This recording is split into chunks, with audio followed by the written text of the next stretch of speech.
近日国防部举行的例行记者会上，5000大校回答了部分记者的提问。其中有一名记者提问称，中国红旗9在消失了几天后再次现身永兴岛，越南外交部要求中国立即撤回军事部署，请问对此有何评论？5000大校只说了一句话：西沙是中国领土，必要的部署完全合理。此回答可以说十分的高冷，也从侧面表现出对小国这种无理取闹的行为十分不屑，没必要多费口舌地进行解释，说多了只能是浪费时间。越南这种连修飞机都要请印度人帮忙的国家，哪里来的勇气挑衅我们呢？这还得从美国说起。虽然越南的背后有没有美国撑腰，我们不得而知，但是浑水摸鱼的事还是能干得出来的。而此次事件发生的时间背景，正好是在美国被我们红旗9导弹搞得晕头转向的时候。我们知道6月初的时候，外媒报道称，通过卫星图显示，中国在永兴岛上部署的红旗9消失了。这一下让美国人高兴得不行，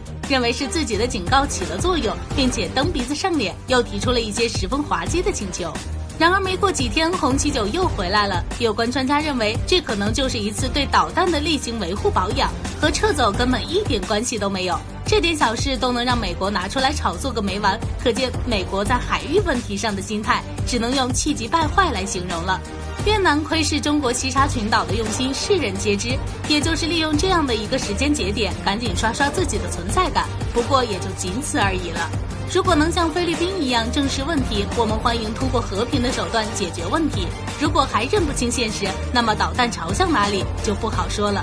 南部海域归属的问题，中外均有文献详细记录，并不是一些国家强词夺理就能改变了该片海域属于中国的事实。早在2012年，国家已经撤销了相关地区的办事处，成立了三沙市，而永兴岛则是市政府所在地。